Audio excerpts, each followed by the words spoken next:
Christmas time, ladies and gentlemen. Time for giving and sharing. And of course, video games. Now tonight's topic is Die Hard a relatable Christmas movie? In my opinion, it bloody well is. Of course, we did check out the PlayStation 1 game a while ago, and actually a half decent shooter.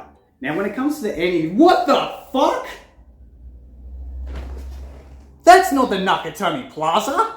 Die Hard is a top-down / action movie-based video game developed by Pack-In Video, published by Activision, that was released on the Nintendo Entertainment System on the 19th of July, 1991, and was ported to the Commodore 64, TurboGrafx 16, and MS-DOS from 1989 to 1992. Heavily based off the movie, the game has a player controlling the main protagonist, John McClane, navigating different floors of the Nakatomi Plaza, taking on 40 terrorists, as well as Hans Gruber with several weapons such as pistols, machine guns, rocket launchers, explosives in combat. Die Hard was heavily criticised for several flaws. Many publications dishonored the title for its awful controls, extreme difficulty, and its use of real-time elements. The game did not sell well, and in my opinion, it's a bloody mess. Let's check it out.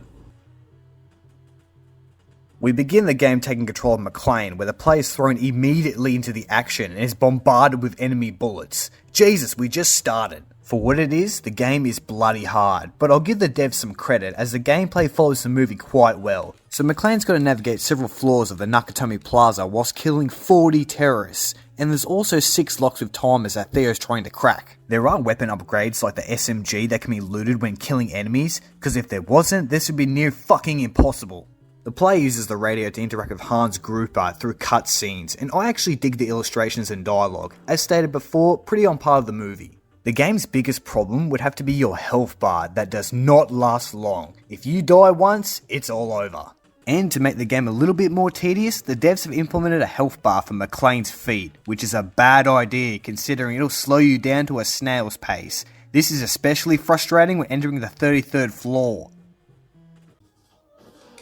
What the hell? There's glass everywhere!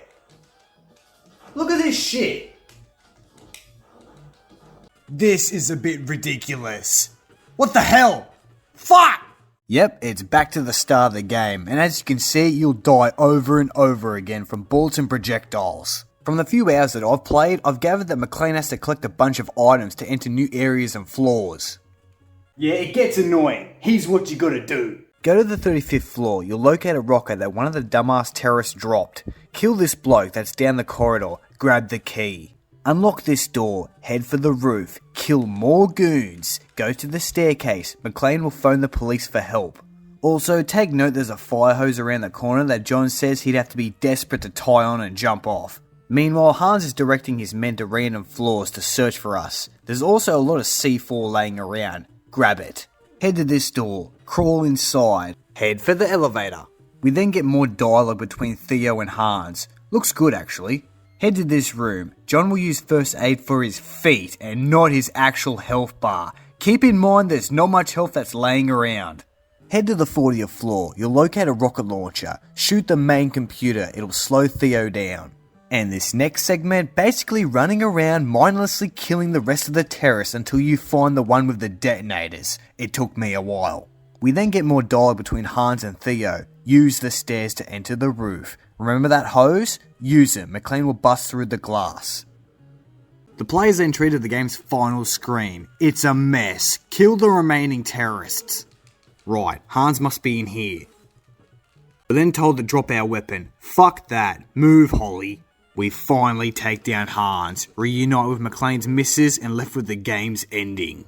So that's a quick look at Die Hard on the NES. Hey, the game's definitely got some cool aspects like the shooting, dialogue, and overall look, but the game just falls apart due to its difficulty. And let's face it, unless you actually know what you're doing, you could be doing laps around several floors for a while. I'll give it a 6 out of 10. Yippee-ki-yay!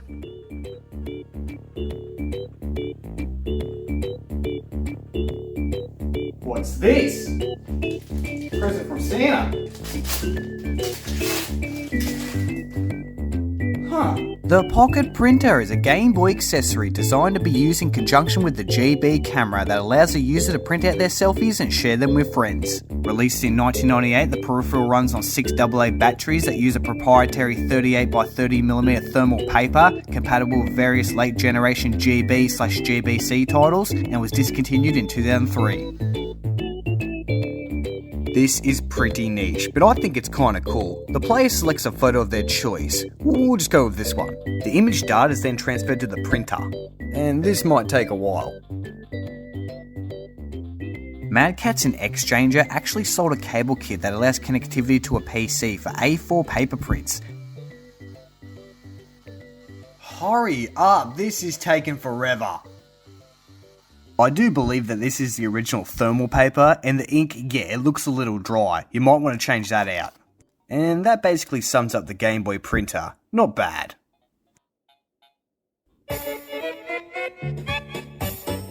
One, two, skip a few, and what do you get?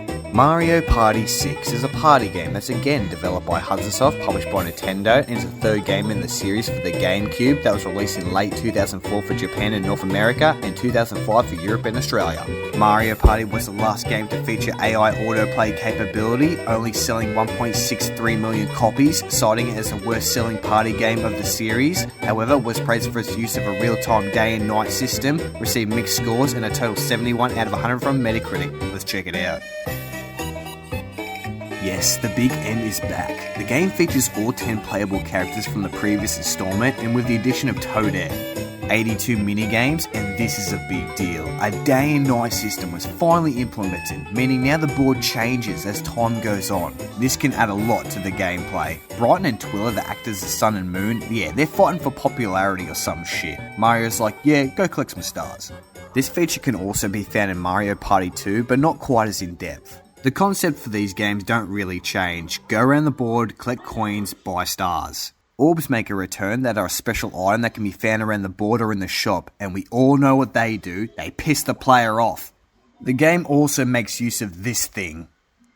Dildo? So this is the first title to utilise the GameCube microphone peripheral, plugs into the memory card slot and the player has to say words to perform different actions. Underwhelming, and haven't we already done this shit before? Voice recognition unit. Do you want the lettuce, Pikachu? Goobers, go left. No, left. Go right.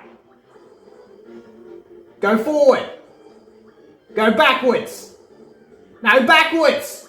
What are you doing? It's bloody frustrating, and just like Hey You Pikachu, it's not fun. Whilst it does work, the game could have done without. Back to party mode, the minigames, they're somewhat decent, it's kind of half and half. Some are surprisingly good, and a few I'll highlight is Snow World, a good reference to 1080 snowboarding, bulldozers, clearing a path breaking blocks on a pin table, yeah, it's alright.